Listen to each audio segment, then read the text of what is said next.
The legends behind 6 of the most intriguing Vikings characters. Be warned that this video will most likely contain spoilers for the upcoming seasons of the show. Number 6. Rollo. Rollo was born in Mør, western Norway, sometime in the late 9th century, and there's no evidence of his relation with Ragnar. After journeying across the sea to Scotland and Ireland, Rollo and his men sailed up the river Seine and had took part in a number of daring raids in the northwest of France, eventually settling in the lands between the Seine Valley and the Rouen.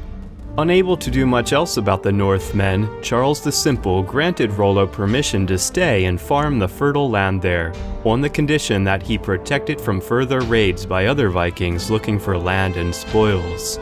Rollo was then baptized as Robert and would become arguably more famous than Ragnar. He ruled over the area that would eventually become known as Normandy for a decade, with his son William Longsword succeeding him after his death. Rollo's offspring would then change the course of Europe's history, ruling as Dukes of Normandy until his great-great-great-grandson William the Conqueror would decide to take England once and for all. Number 5. Lagertha, the Shield Maiden. According to the few sources telling us anything at all about Lagertha's life, her meeting with Ragnar happened when Ragnar was on a journey of revenge. The strong-willed Shield Maiden Lagertha fought alongside Ragnar specifically in a battle against Fui, King of Sweden. Seeing how brave and furious she was, Ragnar was instantly attracted to Lagertha and wanted to marry her, though she was not interested in him. She had a massive bear and a great hound guarding her home. Ragnar managed to kill the beasts, and Lagertha was so impressed that she accepted Ragnar's hand in marriage. Ragnar was still annoyed by Lagertha's setting those beasts out on him and decided to divorce her in order to marry Thora Townheart, daughter of King Harald of Sweden. When Ragnar returned home to Denmark, he was faced with a civil war. Lagertha decided to aid Ragnar with 120 ships. Deep down, she still loved Ragnar and wanted to help him no matter the cost.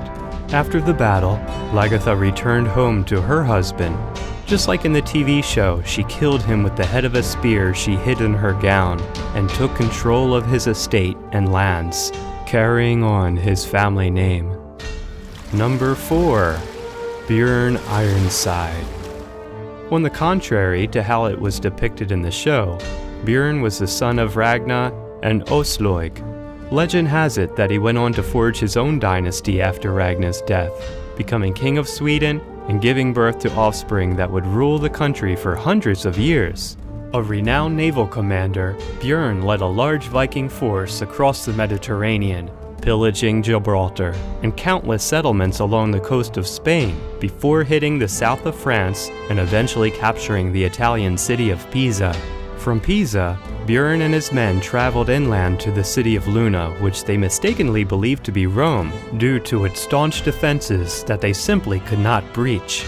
After seeing no other alternative, Bjorn sent a messenger to Luna's bishops, claiming that he was on his deathbed and had converted to Christianity.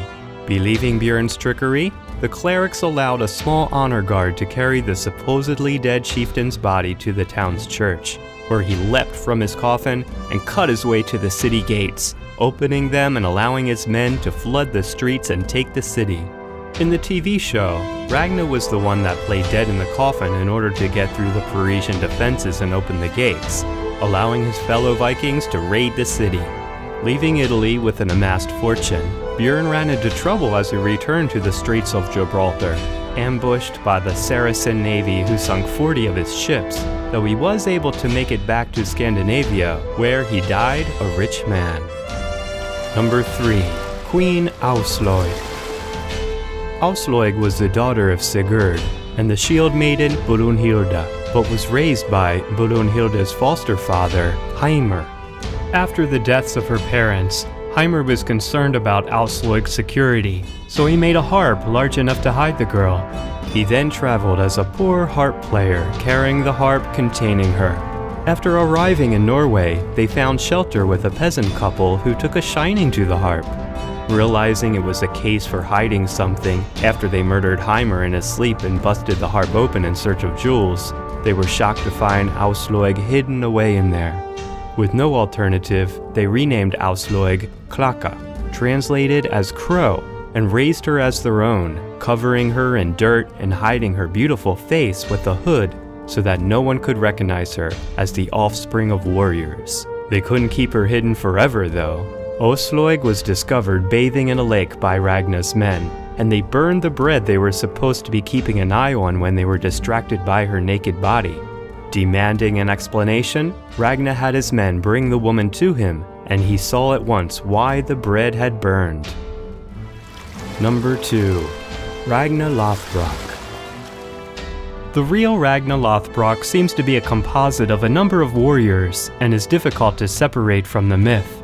It is believed that the main inspiration behind the legend was a particularly vicious Viking king known as Ringenheri, who hanged over 100 Christians after he successfully laid siege to Paris in the year 845. Lothbrok is a nickname rather than a second name, which actually means hairy breeches. Ragnar got his nickname from his cowhide pants that he wore while fighting against a serpent that breathed poison. Ragnar had 3 wives, Lagertha, Áslaug, and Thora Townheart. His wives gave him many sons, the most famous ones being Björn Ironside, Sigurd Snake in the Eye, Ubi, and Eva the Boneless. There are 2 versions of the story about Ragnar Lothbrok's death. One is that he was seized by his foe King Eal of Northumbria and killed by being thrown into a pit of snakes. His sons bloodily avenged him by invading England with the Great Heathen Army, a combined army of Vikings. The other was that he died of a disease similar to diarrhea, caused probably by dysentery, right after he ravaged Paris. Number 1. Eva the Boneless. Eva the Boneless was the oldest son of Ragnar and Áslaug. Although he was known as a ruthless warrior, the sagas emphasize his wisdom, cunning, and mastery of strategy and tactics in battle. The origin of the nickname is not known. The saga of Ragnar Lothbrok says that Áslaug warned Ragnar to wait 3 days before consummating their marriage, saying that the gods would not be pleased and their child would be cursed otherwise. Ragnar ignored her warning, and Eva was born with legs with gristle-like structures instead of bones. Other theories suggest Eva was called the Boneless because he was impotent, or because he had a very flexible physical form like a snake.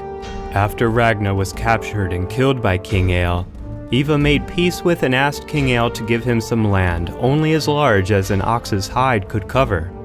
King Eal thought of Eva as a fool and granted his request. According to the story, Eva cut the hide in such a fine way that, in the end, it was possible for Viking men to build a fort in the land King Eal provided. The following year, Eva and his brothers, Hvitsak, Björn, Sigurd, and Ubba invaded Northumbria, eventually capturing Eal at York in 867. According to legend, Eal was executed by Eva and his brothers using the blood eagle method. After a very successful campaign in England, Scotland, and Ireland, Eva died of a sudden disease in 873. In the 19th century, it was suggested that Eva might have died from brittle bone disease, and this might have been the reason why he was called Boneless.